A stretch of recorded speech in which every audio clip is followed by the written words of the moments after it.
श्री वाहिगुरु साहिब जी। तेरे कवन कवन कुन कह गावा, तू साहिब गुणी निधाना। तुमरी महिमा बरन न सकू,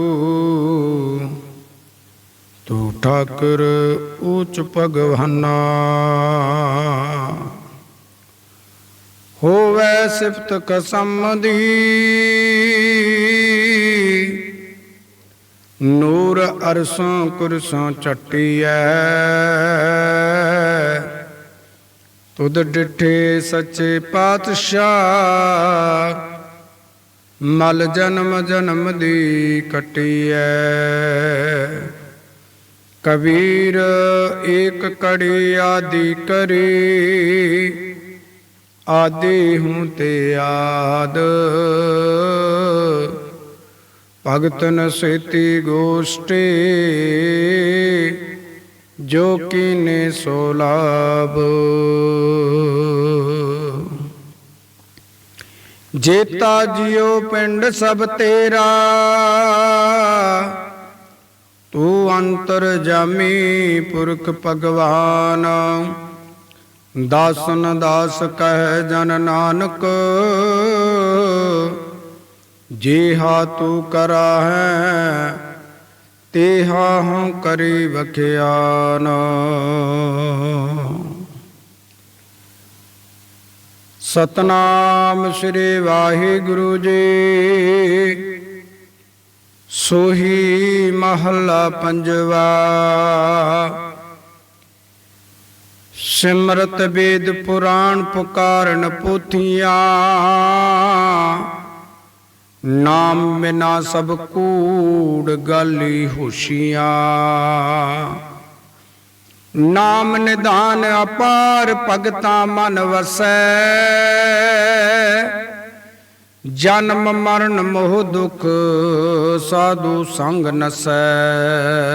रहा मोह बाद अहंकार सर पर रुनिया, सुख न पायण मूल नाम विसुनिया। मेरी मेरी तार बंधन बंदिया, नरक सुरग अवतार माया धंधिया। सोदत सोदत सोद तत विचारिया, नाम बिना सुख नाहि सर पर हारिया। आवे जाहे अनेक मर मर जन्मते,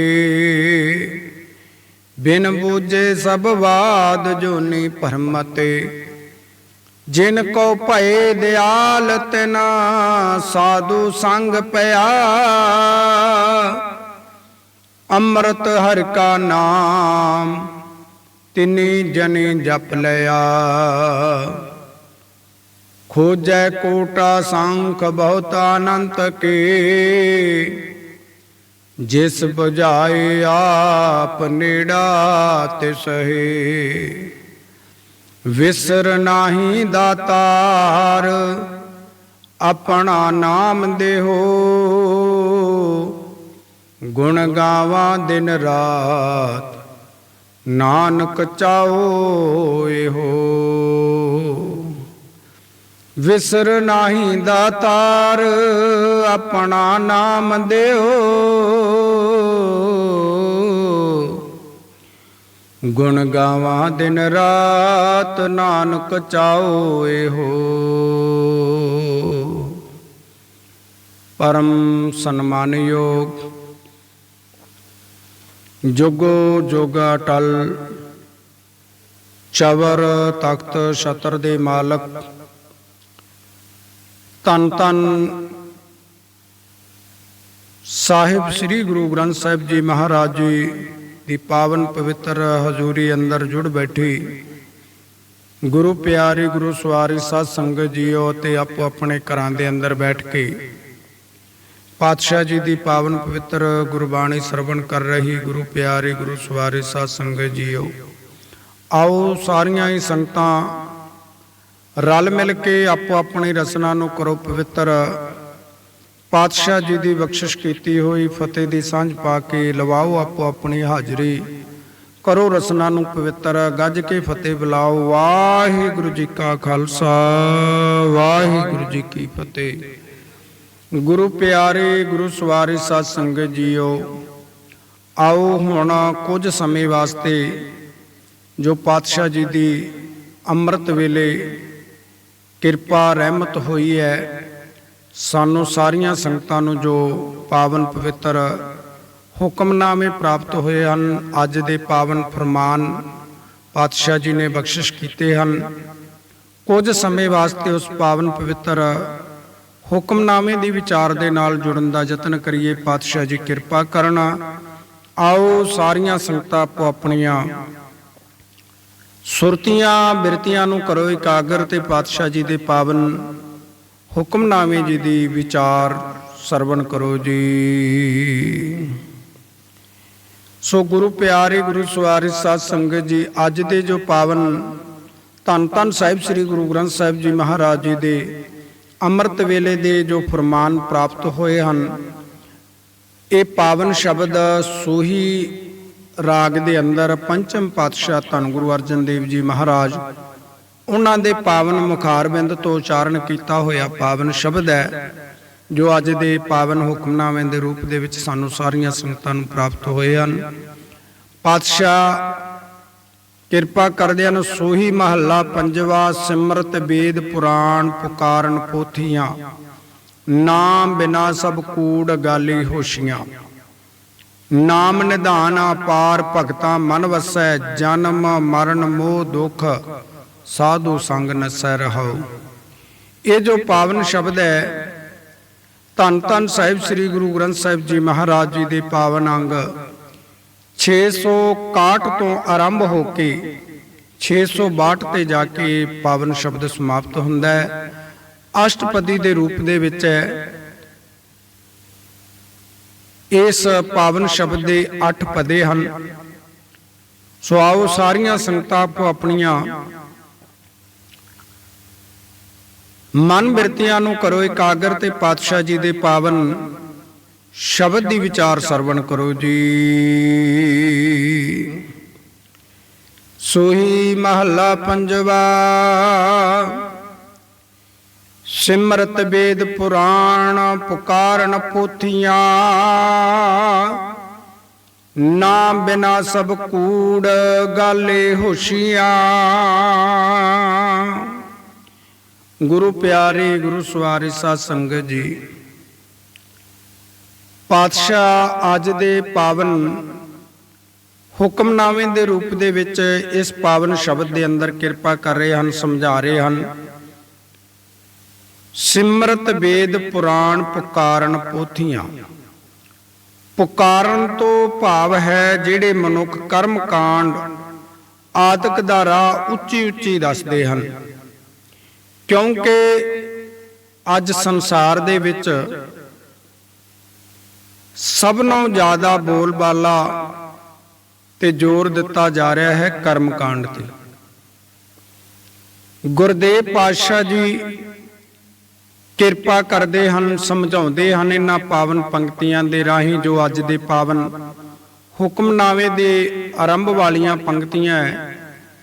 पातशाह कहते कि जेड़े मनुख वेद पुराण सिमरतियां आदਿਕ धर्म पुस्तकां पढ़ के ते नाम नूं लांभे छड्ड के ते कर्म कांड आदਿਕ दा उपदेश उच्ची उच्ची सुणाउंदे हन, वो मनुख थोथियां गल्लां करदे हन। अगे कहंदे नाम बिना सब कूड़ गाली होशियां। कहंदे कि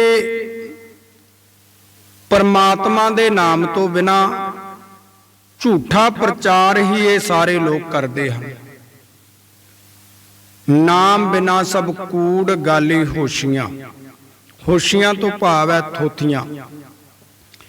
अगे पातशाह जी ने जो पावन रहाओ दियां पंक्तियां उहदे विच किरपा कीती है, समझाउणा कीता। पातशाह कहंदे ਨਾਮ ਨਿਧਾਨ ਅਪਾਰ ਭਗਤਾਂ ਮਨ ਵਸੈ।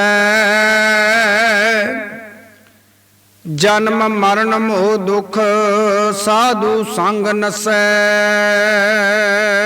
ਰਾਮ ਗੁਰਦੇਵ ਪਾਤਸ਼ਾਹ ਜੀ ਇਹਨਾਂ ਰਹਾਉ ਦੀਆਂ ਪੰਕਤੀਆਂ ਦੇ ਵਿੱਚ ਕਿਰਪਾ ਕਰਦੇ ਹਨ, ਸਮਝਾਉਂਦੇ ਹਨ। ਕਹਿੰਦੇ ਨਾਮ ਨਿਧਾਨ ਅਪਾਰ ਭਗਤਾਂ ਮਨ ਵਸੈ। ਨਿਧਾਨ ਤੋਂ ਭਾਵ ਹੈ ਖਜ਼ਾਨਾ, ਭਾਵ ਕਿ ਪਰਮੇਸ਼ਰ ਦਾ ਨਾਮ ਰੂਪੀ ਜੋ ਖਜ਼ਾਨਾ ਹੈ। ਅਪਾਰ ਦੇ ਅਰਥ ਹਨ ਬੇਅੰਤ। ਭਗਤਾ ਮਨ ਵਸੈ, ਜਨਮ ਮਰਨ ਮੋਹ ਦੁਖ ਸਾਧੂ ਸੰਗ ਨਸੈ। ਸਾਧੂ ਸੰਗ ਤੋਂ ਭਾਵ ਹੈ ਗੁਰੂ ਦੀ ਸੰਗਤ ਵਿੱਚ। ਗੁਰੂ ਪਿਆਰੀ ਗੁਰੂ ਸਵਾਰੀ ਸਾਧ ਸੰਗਤ ਜੀਓ, ਗੁਰਬਾਣੀ ਦੇ ਵਿੱਚ ਸਾਧ ਜੋ ਸ਼ਬਦ ਵਰਤਿਆ ਗਿਆ ਹੈ ਇਹ ਗੁਰੂ ਵਾਸਤੇ ਜਾਂ ਪਰਮੇਸ਼ਰ ਵਾਸਤੇ ਵਰਤਿਆ ਗਿਆ ਹੈ। ਗੁਰਬਾਣੀ ਬਾਹਰੀ ਤੌਰ ਤੇ ਭਗਵੇਂ ਕੱਪੜੇ ਪਾ ਕੇ ਜਾਂ ਜੜਾਵਾਂ ਰੱਖ ਕੇ ਸਾਧ ਬਣਨ ਵਾਲੇ ਨੂੰ ਸਾਧ ਨਹੀਂ ਮੰਨਦੀ। ਗੁਰਬਾਣੀ ਉਸ ਨੂੰ ਸਾਧ ਮੰਨਦੀ ਹੈ ਜਿਸ ਨੇ ਆਪਣੇ ਆਪ ਨੂੰ ਸਾਧਿਆ ਹੋਇਆ ਹੈ। ਸੋ ਸਤਿਗੁਰੂ ਪਾਤਸ਼ਾਹ ਜੀ ਰਹਾਉ ਦੀਆਂ ਪੰਕਤੀਆਂ ਦੇ ਵਿੱਚ ਕਿਰਪਾ ਕਰਦੇ ਹਨ।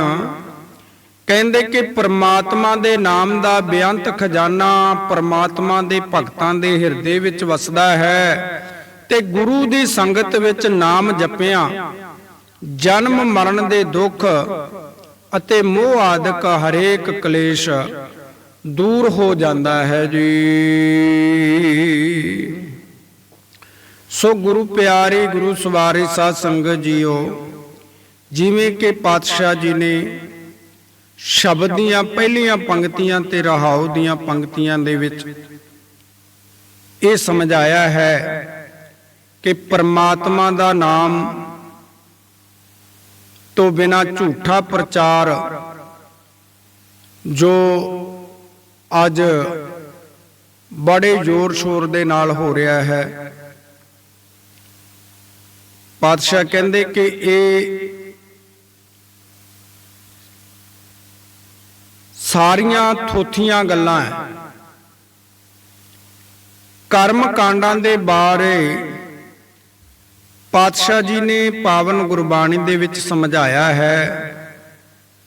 ਪਾਤਸ਼ਾਹ ਕਹਿੰਦੇ ਹਨ, ਕਰਮ ਧਰਮ ਪਖੰਡ ਜੋ ਦਿਸੈ ਤਿਸ ਜਮ ਜਗਾਤੀ ਲੂਟੈ।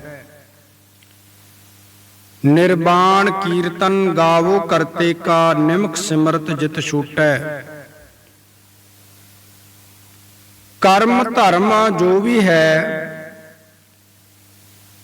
ਉਹ ਆਪਣੀ ਥਾਂ ਹੈ, ਪਰ ਪਰਮਾਤਮਾ ਦਾ ਜੋ ਨਾਮ ਹੈ ਉਹ ਆਪਣੀ ਥਾਂ ਤੇ ਹੈ। ਤੇ ਗੁਰੂ ਪਿਆਰੀ ਗੁਰੂ ਸਵਾਰੀ ਸਾਧ ਸੰਗਤ ਜੀਓ, ਇਹ ਜੋ ਕਰਮ ਧਰਮ ਹੈ ਇਹ ਨਾਮ ਤੱਕ ਨਹੀਂ ਪਹੁੰਚ ਸਕਦੀ, ਨਾਮ ਦੀ ਬਰਾਬਰੀ ਨਹੀਂ ਕਰ ਸਕਦੀ। ਤੇ ਗੁਰਦੇਵ ਪਾਤਸ਼ਾਹ ਤਾਂ ਪਾਵਨ ਗੁਰਬਾਣੀ ਦੇ ਅੰਦਰ ਇਹ ਵੀ ਕਿਰਪਾ ਕਰਦੇ ਹਨ। ਕਹਿੰਦੇ ਕਿ ਪੂਜਾ ਕੀਚੈ ਨਾਮ ਧਿਆਈਐ, ਬਿਨ ਨਾਵੈ ਪੂਜ ਨਾ ਹੋਈ। ਕਹਿੰਦੇ ਕਿ ਪਰਮਾਤਮਾ ਦੇ ਨਾਮ ਧਿਆਉਣ ਤੋਂ ਬਿਨਾ ਪੂਜਾ ਹੋ ਹੀ ਨਹੀਂ ਸਕਦੀ। ਤੇ ਹਰ ਇੱਕ ਇਨਸਾਨ ਦੇ ਮਨ ਦੇ ਵਿੱਚ ਇਹ ਭਾਵਨਾ ਰਹਿੰਦੀ ਹੈ ਕਿ ਮੈਂ ਪਰਮਾਤਮਾ ਦਾ ਨਾਮ ਜਪਾਂ, ਉਹਦੀ ਪੂਜਾ ਕਰਾਂ, ਉਹਦੀ ਸੇਵਾ ਸਿਮਰਨ ਕਰਾਂ। ਪਰ ਅਸੀਂ ਕਈ ਵਾਰੀ ਅਣਜਾਣਪੁਣੇ ਦੇ ਵਿੱਚ ਕਰਮ ਕਾਂਡਾਂ ਦੇ ਵਿੱਚ ਜ਼ਿਆਦਾ ਫਸ ਕੇ ਰਹਿ ਜਾਂਦੇ ਹਾਂ। ਜੋ ਨਾਮ ਸਿਮਰਨ ਦੀ ਪਾਤਸ਼ਾਹ ਜੀ ਨੇ ਸਾਨੂੰ ਜੁਗਤੀ ਦੱਸੀ ਹੈ ਉਹ ਨਾ ਸਮਝ ਹੋਣ ਕਰਕੇ ਅਸੀਂ ਉਸ ਤੋਂ ਵਾਂਝੇ ਰਹਿ ਜਾਂਦੇ ਹਾਂ। ਤੇ ਕਰਮ ਕਾਂਡਾਂ ਦੇ ਬਾਰੇ ਗੁਰਦੇਵ ਪਾਤਸ਼ਾਹ ਜੀ ਕਿਰਪਾ ਕਰਦੇ ਹਨ, ਪਾਵਨ ਗੁਰਬਾਣੀ ਦੇ ਅੰਦਰ ਸਮਝਾਉਂਦੇ ਹਨ। ਜਿਨ੍ਹਾਂ ਦੀ ਜਿਹੜੇ ਧਰਮਾਂ ਦੀ ਜਾਂ ਜਿਸ ਫਿਰਕੇ ਦੀ ਇਹ ਪਰੰਪਰਾ ਹੈ ਕਰਮ ਕਾਂਡ ਕਰਨ ਦੀ। ਉਹਨਾਂ ਨੂੰ ਮੁਬਾਰਕ ਹੈ, ਉਹਨਾਂ ਨੂੰ ਕੋਈ ਨਹੀਂ ਰੋਕਦਾ। ਪਰ ਗੁਰਸਿੱਖ ਵਾਸਤੇ ਕਰਮ ਕਾਂਡਾਂ ਦੀ ਪਾਤਸ਼ਾਹ ਜੀ ਨੇ ਮਨਾਹੀ ਕੀਤੀ ਹੈ। ਗੁਰਦੇਵ ਪਾਤਸ਼ਾਹ ਸੂਹੀ ਰਾਗ ਦੇ ਅੰਦਰ ਹੀ ਕਿਰਪਾ ਕਰਦੇ ਹਨ। ਕਹਿੰਦੇ ਕਰਮ ਧਰਮ ਪਖੰਡ ਜੋ ਦਿਸੈ ਤਿਨ ਜਮ ਜਗਾਤੀ ਲੁੱਟੈ। ਕਹਿੰਦੇ ਕਿ ਤੀਰਥ ਇਸ਼ਨਾਨ ਆਦਿਕ ਮਿੱਥੇ ਹੋਏ ਧਾਰਮਿਕ ਕੰਮ ਜੋ ਵਿਖਾਵੇ ਦੇ ਕੰਮ ਹਨ, ਇਹ ਕੰਮ ਜਿਤਨੇ ਵੀ ਲੋਕ ਕਰਦੇ ਦਿਸਦੇ ਹਨ, ਉਹਨਾਂ ਨੂੰ ਮਸੂਲੀਆ ਜਮ ਲੁੱਟ ਲੈਂਦਾ ਹੈ।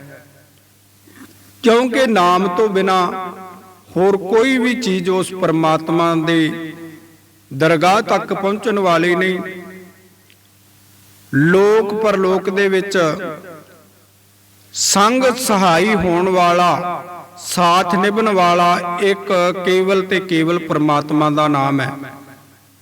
ਇਹ ਜੋ ਕਰਮ ਕਾਂਡ ਹੈ, ਇਹ ਸਾਰੇ ਇੱਥੇ ਦੇ ਇੱਥੇ ਰਹਿ ਜਾਂਦੇ ਹੈ। ਤੇ ਫਿਰ ਕਰਨਾ ਕੀ ਚਾਹੀਦਾ? ਗੁਰਦੇਵ ਪਾਤਸ਼ਾਹ ਜੀ ਨੇ ਅਗਲੀ ਪੰਕਤੀ ਦੇ ਵਿੱਚ ਸਮਝਾਇਆ ਹੈ। ਪਾਤਸ਼ਾਹ ਕਹਿੰਦੇ ਨਿਰਵਾਣ ਕੀਰਤਨ ਗਾਵੋ ਕਰਤੇ ਕਾ ਨਿਮਕ ਸਿਮਰਤ ਜਿਤ ਛੁਟੈ। ਨਿਰਵਾਣ ਤੋਂ ਭਾਵ ਹੈ ਵਾਸ਼ਨਾ ਰਹਿਤ ਹੋ ਕੇ। ਨਿਰਵਾਣ ਕੀਰਤਨ ਗਾਵੋ ਕਰਤੇ ਕਾ ਨਿਮਕ ਸਿਮਰਤ ਜਿਤ ਛੁਟੈ। ਪਾਤਸ਼ਾਹ ਕਹਿੰਦੇ ਕਿ ਇਸ ਵਾਸਤੇ ਫਿਰ ਵਾਸ਼ਨਾ ਰਹਿਤ ਹੋ ਕੇ ਕਰਤਾਰ ਦੀ ਸਿਫਤ ਸਲਾਹ ਕਰਿਆ ਕਰੋ, ਕਿਉਂਕਿ ਇਸ ਦੀ ਬਰਕਤ ਨਾਲ ਛਿਨ ਭਰ ਨਾਮ ਸਿਮਰਿਆ ਹੀ ਮਨੁੱਖ ਵਿਕਾਰਾਂ ਤੋਂ ਖਲਾਸੀ ਪਾ ਲੈਂਦਾ ਹੈ ਜੀ। ਤੇ ਗੁਰੂ ਪਿਆਰੇ ਗੁਰੂ ਸਵਾਰੀ ਸਾਧ ਸੰਗਤ ਜੀਓ, ਗੁਰਦੇਵ ਪਾਤਸ਼ਾਹ ਜੀ ਨੇ ਨਾਮ ਦੇ ਬਰਾਬਰ ਜੋ ਹੋਰ ਕਰਮ ਕਾਂਡ ਹੈ, ਉਹਨਾਂ ਦੀ ਤੁਲਨਾ ਕਰਦਿਆਂ ਹੋਇਆਂ ਵੀ ਸਮਝਾਇਆ ਹੈ ਕਿ ਨਾਮ ਦੀ ਮਹੱਤਤਾ ਇੱਥੋਂ ਤੱਕ ਨਹੀਂ ਪਹੁੰਚ ਸਕਦੀ। ਮਾਫ ਕਰਨਾ, ਹੋਰ ਕਰਮ ਕਾਂਡਾਂ ਦੀ ਜੋ ਮਹੱਤਤਾ ਉਹ ਨਾਮ ਦੇ ਬਰਾਬਰ ਨਹੀਂ ਪਹੁੰਚ ਸਕਦੀ। ਨਾਮ ਇਸ ਕਲਯੁਗ ਦੇ ਵਿੱਚ ਸਭ ਨੂੰ ਉੱਤਮ ਕੰਮ ਹੈ ਤੇ ਇਸ ਦੀ ਬਰਾਬਰੀ ਹੋਰ ਕਰਮ ਕਾਂਡ ਨਹੀਂ ਕਰ ਸਕਦੇ। ਗੁਰਦੇਵ ਪਾਤਸ਼ਾਹ ਜੀ ਰਾਮਕਲੀ ਰਾਗ ਦੇ ਅੰਦਰ ਕਿਰਪਾ ਕਰਦੇ ਹਨ। ਕਹਿੰਦੇ ਬਨਾਰਸੀ ਤਪ ਕਰੈ ਉਲਟ ਤੀਰਥ ਮਰੈ ਅਗਨ ਦਹੈ ਕਾਇਆ ਕਲਪ ਕੀਜੈ। ਅਸਮੇਘ ਜਗ ਕੀਜੈ ਸੋਨਾ ਗਰਭ ਦਾਨ ਦੀਜੈ। RAM ਨਾਮ ਸਰਤਉ ਨ ਪੂਜੈ। ਪਾਤਸ਼ਾਹ ਕਹਿੰਦੇ ਕਿ ਹੇ ਮੇਰੇ ਮਨ, ਜੇ ਕੋਈ ਮਨੁੱਖ ਕਾਂਸ਼ੀ ਜਾ ਕੇ ਉਲਟਾ ਲਟਕ ਕੇ ਤਪ ਕਰੇ, ਤੀਰਥਾਂ ਤੇ ਸਰੀਰ ਤਿਆਗੇ, ਧੂਣੀਆਂ ਦੀ ਅੱਗ ਵਿੱਚ ਸੜੇ ਜਾਂ ਜੋਗ ਅਭਿਆਸ ਆਦਿਕ ਨਾਲ ਸਰੀਰ ਨੂੰ ਚਿਰੰਜੀਵੀ ਕਰ ਲਵੇ, ਸਦਾ ਵਾਸਤੇ ਅਮਰ ਕਰ ਲਵੇ, ਬੁਢੇਪੇ ਤੋਂ ਬਚਾ ਲੈਣਾ, ਉਸ ਨੂੰ ਨਰੋਆ ਕਰਕੇ ਉਸ ਨੂੰ ਚਿਰੰਜੀਵੀ ਕਹਿੰਦੇ ਹਨ। ਕਹਿੰਦੇ ਕਿ ਆਪਣੇ ਯੋਗ ਅਭਿਆਸ ਦੇ ਨਾਲ ਸਰੀਰ ਨੂੰ ਚਿਰੰਜੀਵੀ ਕਰ ਲਵੇ। ਅਸਮੇਘ ਜਗ ਕੀਜੈ ਸੋਨਾ ਗਰਭ ਦਾਨ ਕੀਜੈ ਦੀਜੈ। RAM ਨਾਮ ਸਰਤਉ ਨ ਪੂਜੈ। ਅਸਮੇਘ ਜਗ ਉਹ ਜਗ ਜਿਸ ਵਿੱਚ ਘੋੜੇ ਦੀ ਕੁਰਬਾਨੀ ਦਿੱਤੀ ਜਾਂਦੀ ਸੀ। ਪਹਿਲੇ ਸਮੇਂ ਦੇ ਵਿੱਚ, ਪਹਿਲੇ ਯੁੱਗਾਂ ਦੇ ਵਿੱਚ ਯੱਗ ਕੀਤੇ ਜਾਂਦੇ ਸੀ। ਅਸਮੇਘ ਯੱਗ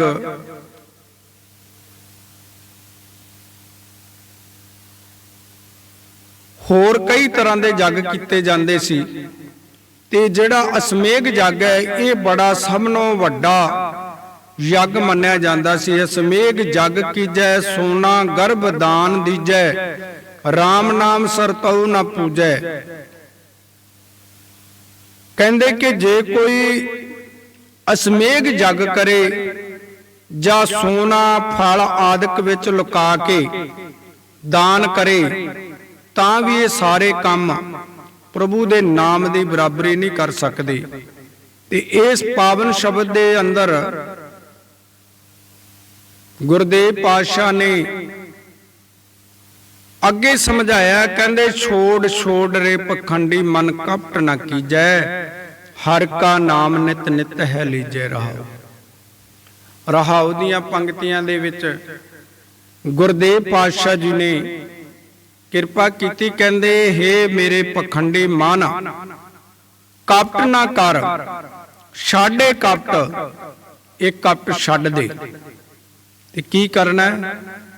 ਹਰ ਕਾ ਨਾਮ ਨਿਤ ਨਿਤ ਹੈ ਲੀਜੈ, ਸਦਾ ਪਰਮਾਤਮਾ ਦਾ ਨਾਮ ਹੀ ਸਿਮਰਨਾ ਚਾਹੀਦਾ ਹੈ। ਗੁਰਬਾਣੀ ਦੇ ਵਿੱਚ ਐਸਾ ਅਨੇਕਾਂ ਥਾਵਾਂ ਤੇ ਸਤਿਗੁਰੂ ਪਾਤਸ਼ਾਹ ਜੀ ਨੇ ਜ਼ਿਕਰ ਕੀਤਾ ਕਿ ਮਨੁੱਖ ਨੂੰ ਸਵਾਸ ਸਵਾਸ ਪਰਮਾਤਮਾ ਦਾ ਨਾਮ ਸਿਮਰਨਾ ਚਾਹੀਦਾ ਹੈ। ਸਾਸ ਸਾਸ ਸਿਮਰੋ ਗੋਬਿੰਦ। ਪਾਤਸ਼ਾਹ ਜੀ ਨੇ ਗੁਰਬਾਣੀ ਦੇ ਵਿੱਚ ਇਹ ਵੀ ਫਰਮਾਨ ਕੀਤਾ ਹੈ, ਨਿਤ ਉਠ ਗਾਵੋ ਪ੍ਰਭ ਕੀ ਬਾਣੀ।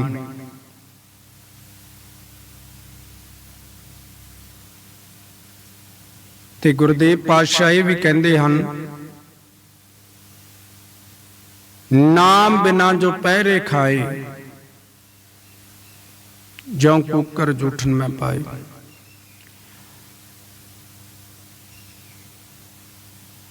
ਨਾਮ ਜਪਣਾ ਮਨੁੱਖ ਵਾਸਤੇ, ਨਾਮ ਸਿਮਰਨ ਕਰਨਾ ਮਨੁੱਖ ਵਾਸਤੇ ਅਤੀ ਜ਼ਰੂਰੀ ਹੈ। ਇਸੇ ਵਾਸਤੇ ਸਾਨੂੰ ਮਨੁੱਖਾ ਜਨਮ ਮਿਲਿਆ ਹੈ। ਤੇ ਗੁਰਦੇਵ ਪਾਤਸ਼ਾਹ ਇਸ ਪਾਵਨ ਸ਼ਬਦ ਦੇ ਅੰਦਰ ਕਿਰਪਾ ਕਰਦੇ ਹਨ, ਸਮਝਾਉਂਦੇ ਹਨ। ਕਹਿੰਦੇ ਗੰਗਾ ਜੋ ਗੋਦਾਵਰ ਜਾਈਏ, ਕੁੰਭ ਜੋ ਕੇਦਾਰ ਨਹਾਈਏ, ਗੋਮਤੀ ਸਹਿਸ ਗਊ ਦਾਨ ਕੀਜੈ, ਕੋਟ ਜੋ ਤੀਰਥ ਕਰੈ, ਤਨ ਜੋ ਹਿਵਾਲੇ ਗਾਰੈ, ਰਾਮ ਨਾਮ ਸਰਤਉ ਨ ਪੂਜੈ। ਹਿਵਾਲੇ ਤੋਂ ਭਾਵ ਹਿਮਾਲੇ ਪਰਬਤ ਤੇ ਬਰਫ਼ ਵਿੱਚ। ਗੁਰਦੇਵ ਪਾਤਸ਼ਾਹ ਕਿਰਪਾ ਕਰਦੇ ਸਮਝਾਉਂਦੇ ਹਨ, ਕਹਿੰਦੇ ਕਿ ਹੇ ਮੇਰੇ ਮਨ, ਕੁੰਭ ਦੇ ਮੇਲੇ ਤੇ ਜੇ ਗੰਗਾ ਜਾਂ ਗੋਦਾਵਰੀ ਤੀਰਥ ਤੇ ਜਾਈਏ, ਕੇਦਾਰ ਤੀਰਥ ਤੇ ਇਸ਼ਨਾਨ ਕਰੀਏ, ਜਾਂ ਗੋਮਤੀ ਨਦੀ ਦੇ ਕੰਢੇ 1000 ਗਊਆਂ ਦਾ ਦਾਨ ਕਰੀਏ। ਕਹਿੰਦੇ ਹੇ ਮਨ, ਜੇ ਕੋਈ ਕਰੋੜਾਂ ਵਾਰੀ ਤੀਰਥ ਯਾਤਰਾ ਕਰੇ ਜਾਂ ਆਪਣਾ ਸਰੀਰ ਹਿਮਾਲੇ ਪਰਬਤ ਦੀ ਬਰਫ਼ ਵਿੱਚ ਗਾਲ ਦੇਵੇ, ਤਾਂ ਵੀ ਇਹ ਸਾਰੇ ਕੰਮ ਪ੍ਰਭੂ ਦੇ ਨਾਮ ਦੀ ਬਰਾਬਰੀ ਨਹੀਂ ਕਰ ਸਕਦੇ ਜੀ। ਤੇ ਅੱਗੇ ਪਾਤਸ਼ਾਹ ਜੀ ਨੇ ਅਗਲੇ ਪਦੇ ਦੇ ਵਿੱਚ ਕਿਰਪਾ ਕੀਤੀ ਹੈ। ਇਸ ਸਾਰੇ ਸ਼ਬਦ ਦੇ ਵਿੱਚ ਜਿੰਨੇ ਵੀ ਦੁਨੀਆ ਦੇ ਵਿੱਚ ਦਾਨ ਪੁੰਨ ਨੂੰ ਲੈ ਕੇ ਕਰਮ ਕਾਂਡ ਕੀਤੇ ਜਾਂਦੇ ਹਨ, ਉਹਨਾਂ ਦੀ ਤੁਲਨਾ ਨਾਮ ਦੇ ਨਾਲ ਕੀਤੀ ਹੈ। ਗੁਰਦੇਵ ਪਾਤਸ਼ਾਹ ਕਹਿੰਦੇ ਅਸ ਦਾਨ, ਗਜ ਦਾਨ, ਸੇਜਾ ਨਾਰੀ ਭੂਮ ਦਾਨ, ਐਸੋ ਦਾਨ ਨਿਤ ਨਿਤੈ ਕੀਜੈ, ਆਤਮ ਜੋ ਨਿਰਮਾਇਲ ਕੀਜੈ, ਆਪ ਬਰਾਬਰ ਕੰਚਨ ਦੀਜੈ, ਰਾਮ ਨਾਮ ਸਰਤਉ ਨ ਪੂਜੈ। ਕਹਿੰਦੇ ਹੇ ਮੇਰੇ ਮਨ, ਜਿਹੜੇ ਘੋੜੇ ਦਾਨ ਕਰੀਏ, ਹਾਥੀ ਦਾਨ ਕਰੀਏ, ਸੇਜ ਦਾਨ ਕਰੀਏ, ਵਹੁਟੀ ਦਾਨ ਕਰ ਦਈਏ, ਆਪਣੀ ਜ਼ਮੀਨ ਦਾਨ ਕਰ ਦਈਏ, ਜੇ ਸਦਾ ਹੀ ਅਜਿਹਾ ਕੋਈ ਨਾ ਕੋਈ ਦਾਨ ਕਰਦੇ ਹੀ ਰਹੀਏ, ਆਤਮ ਜੋ ਨਿਰਮਾਇਲ ਕੀਜੈ, ਆਪ ਬਰਾਬਰ ਕੰਚਨ ਦੀਜੈ, ਰਾਮ ਨਾਮ ਸਰਤਉ ਨ ਪੂਜੈ। ਕਹਿੰਦੇ ਕਿ ਜੇ ਆਪਣਾ ਆਪ ਹੀ ਭੇਟ ਕਰ ਦਈਏ, ਜੇ ਆਪਣੇ ਬਰਾਬਰ ਤੋਲ ਕੇ ਸੋਨਾ ਦਾਨ ਕਰ ਦਈਏ, ਤਾਂ ਵੀ ਹੇ ਮਨ, ਇਹ ਸਾਰੇ ਕੰਮ ਪ੍ਰਭੂ ਦੇ ਨਾਮ ਦੀ ਬਰਾਬਰੀ ਨਹੀਂ ਕਰ ਸਕਦੇ। ਤੇ ਸ਼ਬਦ ਦੀਆਂ ਅੰਤਲੀਆਂ ਤੁਕਾਂ ਦੇ ਵਿੱਚ ਗੁਰਦੇਵ ਪਾਤਸ਼ਾਹ ਜੀ ਕਿਰਪਾ ਕਰਦੇ, ਕਹਿੰਦੇ ਮਨ ਹੈ ਨਾ ਕੀਜੈ ਰੋਸ, ਜਮ ਹੈ ਨਾ ਦੀਜੈ ਦੋਸ, ਨਿਰਮਲ ਨਿਰਵਾਣ ਪਦ ਚੀਨ ਲੀਜੈ, ਜਸਰਥ ਰਾਏ ਨੰਦ ਰਾਜਾ ਮੇਰਾ ਰਾਮਚੰਦ, ਪਰਣਵੈ ਨਾਮਾ ਤਤ ਰਥ, ਤਤ ਰਸ ਅੰਮ੍ਰਿਤ ਪੀਜੈ। ਇਹ ਪਾਵਨ ਸ਼ਬਦ ਜੋ ਹੈ ਇਹ ਭਗਤ ਨਾਮਦੇਵ ਜੀ ਮਹਾਰਾਜ ਜੀ ਦਾ ਉਚਾਰਨ ਕੀਤਾ ਤੇ ਗੁਰੂ ਪਿਆਰੇ ਗੁਰੂ ਸਵਾਰੀ ਸਾਧ ਸੰਗਤ ਜੀ, ਗੁਰਬਾਣੀ ਦੇ ਰਚੇਤਾ ਭਾਵੇਂ ਕੋਈ ਹੈ, ਪਰ ਇਹ ਸਾਡੇ ਵਾਸਤੇ ਗੁਰੂ ਦੀ ਦਿੱਤੀ ਹੋਈ ਸਿੱਖਿਆ, ਗੁਰੂ ਦਾ ਹੁਕਮ ਮੰਨ ਕੇ ਹੀ ਅਸੀਂ ਇਸ ਨੂੰ ਪ੍ਰਵਾਨ ਕਰਨਾ ਹੈ, ਕਿਉਂਕਿ ਸਾਰਿਆਂ ਦੇ ਵਿੱਚ ਜੋਤ ਇੱਕੋ ਹੀ ਹੈ। ਸਰੀਰ ਵੱਖ-ਵੱਖ ਹੋ ਸਕਦੇ ਹਨ, ਪਰਮਾਤਮਾ ਦੀ ਜੋਤ ਸਭ ਦੇ ਵਿੱਚ ਇੱਕ ਹੈ। ਬਾਣੀ ਦੇ ਰਚੇਤਾ, ਬਾਣੀ ਜਿੰਨੀ ਵੀ ਗੁਰੂ ਗ੍ਰੰਥ ਸਾਹਿਬ ਜੀ ਦੇ ਵਿੱਚ ਹੈ, ਉਹ ਸਾਰੀ ਗੁਰੂ ਬਾਣੀ ਹੀ ਮੰਨੀ ਜਾਂਦੀ ਹੈ। ਤੇ ਪਾਤਸ਼ਾਹ ਸ਼ਬਦ ਦੀਆਂ ਪਾਵਨ ਅੰਤਲੀਆਂ ਤੁਕਾਂ ਦੇ ਵਿੱਚ ਕਿਰਪਾ ਕਰਦੇ ਹਨ। ਕਹਿੰਦੇ ਕਿ ਹੇ ਜਿੰਦੇ, ਜੇ ਸਦਾ ਅਜਿਹੇ ਕੰਮ ਹੀ ਕਰਦੇ ਰਹਿਣਾ ਹੈ ਤੇ ਨਾਮ ਨਹੀਂ ਸਿਮਰਨਾ, ਤਾਂ ਫਿਰ ਮਨ ਵਿੱਚ ਗਿਲਾ ਨਾ ਕਰਨਾ, ਜਮ ਨੂੰ ਦੋਸ਼ ਨਾ ਦੇਣਾ ਕਿ ਉਹ ਕਿਉਂ ਆ ਗਿਆ ਹੈ, ਇੰਨੀ ਕਮੀ ਜਮ ਨੇ ਖਲਾਸੀ ਨਹੀਂ ਕਰਨੀ। ਤੇ ਹੇ ਜਿੰਦੇ, ਪਵਿੱਤਰ ਵਾਸ਼ਨਾ ਰਹਿਤ ਅਵਸਥਾ ਨਾਲ ਜਾਣ ਪਛਾਣ ਪਾ, ਤੇ ਨਾਮ ਦੇ ਬੇਨਤੀ ਕਰਦਾ ਕਿ ਸਭ ਰਸਾਂ ਦਾ ਮੂਲ ਰਸ ਨਾਮ ਅੰਮ੍ਰਿਤ ਹੀ ਪੀਣਾ ਚਾਹੀਦਾ ਹੈ। ਇਹ ਨਾਮ ਅੰਮ੍ਰਿਤ ਹੀ ਮੇਰਾ ਨਾਮਦੇਵ ਦਾ ਰਾਜਾ ਰਾਮਚੰਦਰ ਹੈ, ਜੋ ਰਾਜਾ ਦਸ਼ਰਥ ਦਾ ਪੁੱਤਰ ਹੈ। ਤੇ ਗੁਰੂ ਪਿਆਰੇ ਗੁਰੂ ਸਵਾਰੀ ਸਾਧ ਸੰਗਤ ਜੀ, ਅੱਜ ਦੇ ਪਾਵਨ ਸ਼ਬਦ ਦੇ ਅੰਦਰ ਗੁਰਦੇਵ ਪਾਤਸ਼ਾਹ ਜੀ ਨੇ ਜੋ ਰਹਾਉ ਦੀਆਂ ਪੰਕਤੀਆਂ ਦੇ ਵਿੱਚ ਸਮਝਾਇਆ ਹੈ, ਪਾਤਸ਼ਾਹ ਕਹਿੰਦੇ ਨਾਮ ਨਿਧਾਨ ਅਪਾਰ, ਭਗਤਾਂ ਮਨ ਵਸੈ, ਜਨਮ ਮਰਨ ਮੋਹ ਦੁੱਖ ਸਾਧੂ ਸੰਗ ਨਸੈ। ਸਤਿਗੁਰੂ ਪਾਤਸ਼ਾਹ ਇਹਨਾਂ ਪਾਵਨ ਪੰਕਤੀਆਂ ਦੇ ਅੰਦਰ ਕਿਰਪਾ ਕਰਕੇ ਸਮਝਾ ਰਹੇ ਹਨ ਕਿ ਪਰਮਾਤਮਾ ਦਾ ਨਾਮ ਦਾ ਬੇਅੰਤ ਖਜ਼ਾਨਾ ਪਰਮਾਤਮਾ ਦੇ ਭਗਤਾਂ ਦੇ ਹਿਰਦੇ ਵਿੱਚ ਵਸਦਾ ਹੈ। ਜਨਮ ਮਰਨ ਮੋਹ ਦੁੱਖ ਸਾਧੂ ਸੰਗ ਨਸੈ, ਗੁਰੂ ਦੀ ਸੰਗਤ ਵਿੱਚ ਨਾਮ ਜਪਿਆਂ ਜਨਮ ਮਰਨ ਦੇ ਦੁੱਖ ਤੇ ਮੋਹ ਆਦਿਕ ਹਰੇਕ ਕਲੇਸ਼ ਦੂਰ ਹੋ ਜਾਂਦਾ ਹੈ ਜੀ। ਰਹਾਉ। ਸੋ ਆਓ ਆਪਾਂ ਸ਼ਬਦ ਦੀਆਂ ਰਹਿੰਦੀਆਂ ਪੰਕਤੀਆਂ ਦੀ ਕੁਝ ਸਮੇਂ ਦੇ ਵਿੱਚ ਵਿਚਾਰ ਕਰ ਲਈਏ। ਵੈਸੇ ਸਮਾਂ ਪੂਰਾ ਹੋ ਚੁੱਕਾ ਹੈ, ਕਿਉਂਕਿ ਜੋ ਸਤਿਗੁਰੂ ਪਾਤਸ਼ਾਹ ਜੀ ਨੇ ਸਾਨੂੰ ਸਮਝਾਇਆ ਹੈ ਗੁਰਬਾਣੀ ਦੇ ਵਿੱਚ, ਵਿਚਾਰ ਕਰਦਿਆਂ ਹੋਇਆਂ ਉਹ ਪ੍ਰਮਾਣ ਲੈਣੇ ਵੀ ਜ਼ਰੂਰੀ ਹੋ ਜਾਂਦੇ ਹਨ। ਸੋ ਆਓ 5-7 ਮਿੰਟਾਂ ਦੇ ਵਿੱਚ ਆਪਾਂ ਰਹਿੰਦੇ ਹੋਏ ਸ਼ਬਦ ਦੀ ਵਿਚਾਰ ਕਰੀਏ। ਪਾਤਸ਼ਾਹ ਕਹਿੰਦੇ, ਮੋਹ ਬਾਦ ਅਹੰਕਾਰ ਸਰ ਪਰ ਰੁੰਨਿਆ, ਸੁਖ ਨ ਪਾਇਣ ਮੂਲ ਨਾਮ ਵਿਸ਼ੁੰਨਿਆ। ਕਹਿੰਦੇ ਉਹ ਮਨੁੱਖ ਮਾਇਆ ਦੇ ਮੋਹ ਵਿੱਚ, ਸ਼ਾਸਤਰਾਰਥ ਵਿੱਚ, ਅਹੰਕਾਰ ਵਿੱਚ ਫਸ ਕੇ ਜ਼ਰੂਰ ਦੁਖੀ ਹੁੰਦੇ ਹਨ। ਜੋ ਪ੍ਰਭੂ ਦੇ ਨਾਮ ਤੋਂ ਵਿਛੜੇ ਹੋਏ ਹਨ, ਉਹ ਮਨੁੱਖ ਕਦੇ ਵੀ ਆਤਮਿਕ ਆਨੰਦ ਨਹੀਂ ਮਾਣਦੇ।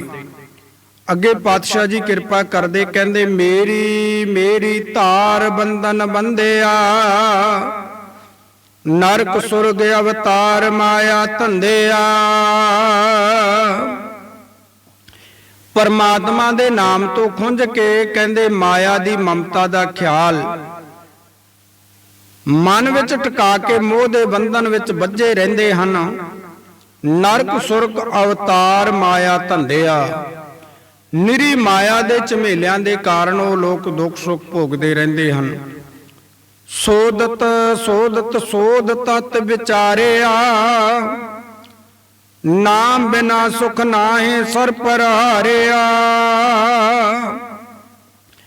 ਪਾਤਸ਼ਾਹ ਕਹਿੰਦੇ ਚੰਗੀ ਤਰ੍ਹਾਂ ਪੜਤਾਲ ਕਰਕੇ ਨਿਰਣਾ ਕਰਕੇ ਅਸੀਂ ਇਹ ਅਸਲੀਅਤ ਉੱਤੇ ਪਹੁੰਚੇ ਹਾਂ ਕਿ ਪਰਮਾਤਮਾ ਦੇ ਨਾਮ ਤੋਂ ਬਿਨਾ ਆਤਮਿਕ ਆਨੰਦ ਨਹੀਂ ਮਿਲ ਸਕਦਾ ਤੇ ਨਾਮ ਤੋਂ ਵਾਂਝੇ ਰਹਿਣ ਵਾਲੇ ਜ਼ਰੂਰ ਮਨੁੱਖਾ ਜਨਮ ਦੀ ਬਾਜੀ ਹਾਰ ਕੇ ਜਾਂਦੇ ਹਨ। ਆਵੇ ਜਾਹੇ ਅਨੇਕ ਮਰ ਮਰ ਜਨਮ ਤੇ ਬਿਨ ਬੂਝੇ ਸਭ ਬਾਦ ਜੋਨੀ ਭਰਮ ਤੇ। ਪਾਤਸ਼ਾਹ ਜੀ ਕਹਿੰਦੇ ਕਿ ਪ੍ਰਮਾਤਮਾ ਦੇ ਨਾਮ ਤੋਂ ਖੁੰਝ ਕੇ ਅਨੇਕਾਂ ਪ੍ਰਾਣੀ ਮੁੜ ਮੁੜ ਜੰਮਦੇ ਹਨ, ਮਰਦੇ ਹਨ, ਇਸ ਜਨਮ ਮਰਨ ਦੇ ਗੇੜ ਵਿੱਚ ਪਏ ਰਹਿੰਦੇ ਹਨ। ਆਤਮਿਕ ਮੌਤ ਸਹੇੜ ਸਹੇੜ ਕੇ ਮੁੜ ਮੁੜ ਜਨਮ ਲੈਂਦੇ ਰਹਿੰਦੇ ਹਨ। ਬਿਨ ਬੂਝੇ ਸਬਵਾਦ ਜੋਨੀ ਭਰਮ ਤੇ। ਆਤਮਿਕ ਜੀਵਨ ਦੀ ਸੂਝ ਤੋਂ ਬਿਨਾ ਉਹਨਾਂ ਦਾ ਸਾਰਾ ਹੀ ਉਦਮ ਵਿਅਰਥ ਰਹਿੰਦਾ, ਉਹ ਅਨੇਕਾਂ ਜੂਨਾਂ ਵਿੱਚ ਭਟਕਦੇ ਰਹਿੰਦੇ ਹਨ ਜੀ। ਜਿਨ ਕੋ ਭਏ ਦਿਆਲ ਤਿਨ ਸਾਧੂ ਸੰਗ ਪਿਆ, ਅੰਮ੍ਰਿਤ ਹਰਿ ਕਾ ਨਾਮ ਤਿਨੀ ਜਨੀ ਜਪ ਲਿਆ। ਪਾਤਸ਼ਾਹ ਕਹਿੰਦੇ ਜਿਨ੍ਹਾਂ ਮਨੁੱਖਾਂ ਉੱਤੇ ਪਰਮਾਤਮਾ ਦਇਆਵਾਨ ਹੁੰਦਾ ਹੈ ਉਹਨਾਂ ਨੂੰ ਗੁਰੂ ਦੀ ਸੰਗਤ ਪ੍ਰਾਪਤ ਹੁੰਦੀ ਹੈ ਕਿ ਉਹ ਮਨੁੱਖ ਆਤਮਿਕ ਜੀਵਨ ਦੇਣ ਵਾਲਾ ਹਰ ਨਾਮ ਜਪਦੇ ਰਹਿੰਦੇ ਹਨ। ਖੋਜੈ ਕੋਟ ਅਸੰਖ ਬਹੁਤ ਅਨੰਤ ਕੇ, ਜਿਸ ਬੁਝਾਏ ਆਪ ਨੇੜਾ ਤਿਸ ਹੈ। ਕੋਟ ਦੇ ਅਰਥ ਹਨ ਕਰੋੜਾਂ। ਖੋਜੈ ਕੋਟ ਅਸੰਖ। ਅਸੰਖ ਤੋਂ ਭਾਵ ਹੈ ਅਣਗਿਣਤ, ਬਹੁਤ ਅਨੰਤ ਕੇ। ਕਹਿੰਦੇ ਕਰੋੜਾਂ ਅਣਗਿਣਤ ਬੇਅੰਤ ਅਨੇਕਾਂ ਹੀ ਪ੍ਰਾਣੀ ਪਰਮਾਤਮਾ ਦੀ ਭਾਲ ਕਰਦੇ ਹਨ, ਪਰ ਮਿਲਦਾ ਕਿਹਨਾਂ ਨੂੰ? ਜਿਸ ਬੁਝਾਏ ਆਪ ਨੇੜਾ ਤਿਸ ਹੈ। ਪਰ ਪਰਮਾਤਮਾ ਆਪ ਜਿਸ ਮਨੁੱਖ ਨੂੰ ਸੂਝ ਬੂਝ ਬਖਸ਼ਦਾ ਹੈ ਉਸ ਮਨੁੱਖ ਨੂੰ ਪ੍ਰਭੂ ਦੀ ਨੇੜਤਾ ਮਿਲ ਜਾਂਦੀ ਹੈ ਜੀ। ਤੇ ਸ਼ਬਦ ਦੀਆਂ ਅੰਤਲੀਆਂ ਤੁਕਾਂ ਦੇ ਵਿੱਚ ਗੁਰਦੇਵ ਪਾਤਸ਼ਾਹ ਜੀ ਪਰਮੇਸ਼ਰ ਦੇ ਚਰਨਾਂ ਦੇ ਵਿੱਚ ਅਰਜ਼ੋਈ ਕਰਦੇ ਹਨ। ਕਹਿੰਦੇ ਵਿਸਰ ਨਾਹੀ ਦਾਤਾਰ ਆਪਣਾ ਨਾਮ ਦੇਹੋ, ਗੁਣ ਗਾਵਾਂ ਦਿਨ ਰਾਤ ਨਾਨਕ ਚਾਓ ਇਹੋ।